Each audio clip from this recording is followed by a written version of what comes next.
and to your horoscope for the equinox full moon in Libra in your sign. So this full moon will be shining a great light on this balance between your relationships and your personal self-expression and your identity.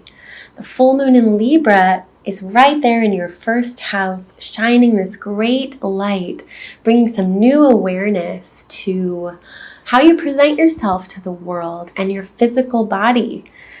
That is your identity here is getting this great illumination. So this is a 0-degree full moon, and full moons always mean culmination and completion. We're reaching this pinnacle point, but it's at 0 degrees here, which always means a new beginning.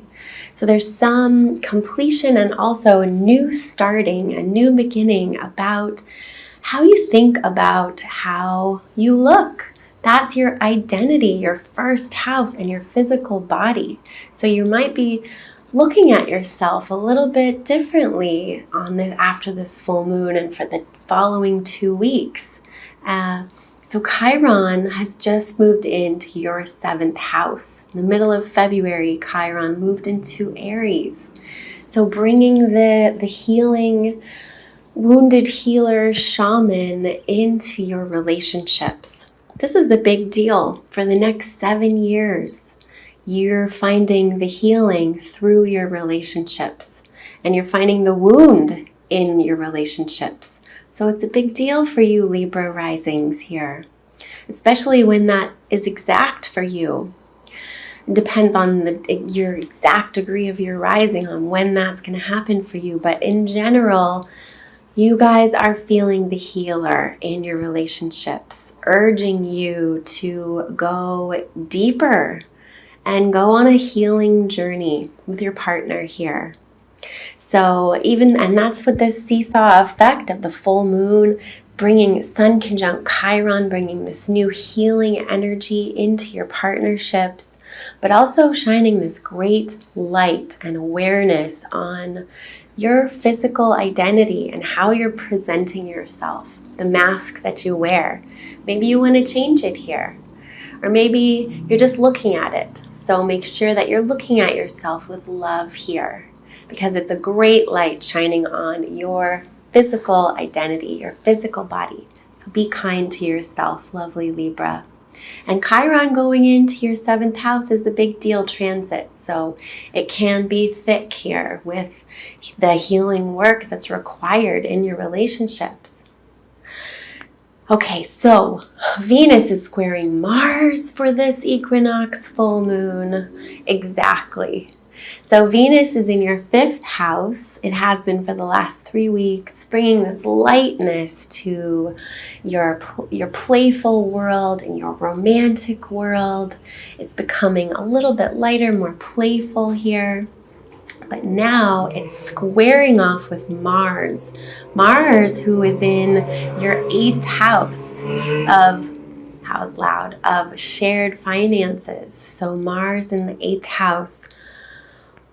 There's some aggression coming out about shared finances. So maybe some negotiating needing to happen with your partner or business partners, because this Venus-Mars square, Venus, you're wanting to play and have light, fun relationships, but Mars in your 8th house is getting aggressive about this shared financial relationship.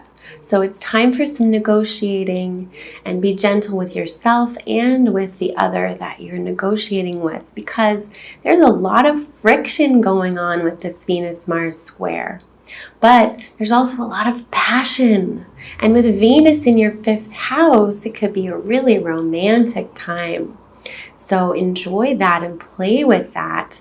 And we don't want to get too caught up in this warring energy of Venus square Mars. And remember that the passion of Venus and Mars coming together creates a baby. So we're creating here. We're creating with this passionate friction in your relationships. And I know Libra does not like passionate friction in relationships.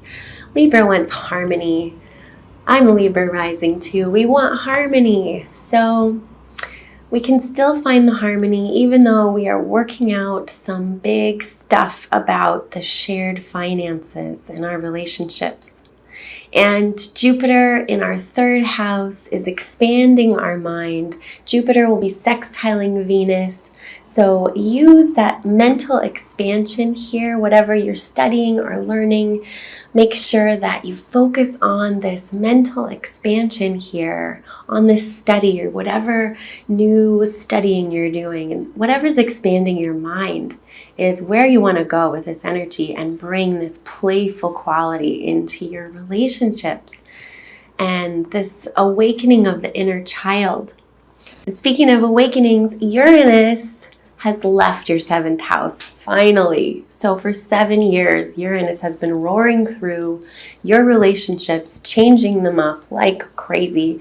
And now it's in your 8th house. So Uranus will be changing up your shared finances, your shared resources here. So you're working out some stuff with your partnerships, and that's where the change is going to happen. But it is less tumultuous as it was for the last 7 years of Uranus running through your relationship house. Okay, so this new beginning here is in the healing in your relationships. So Chiron moving into your 7th house. Now the healing is with the partner. So go and heal with your partner. And remember to be kind to yourself and to them. And I'll see you for the Aries new moon, new beginnings in your relationships in 2 weeks. Bye, Libra rising.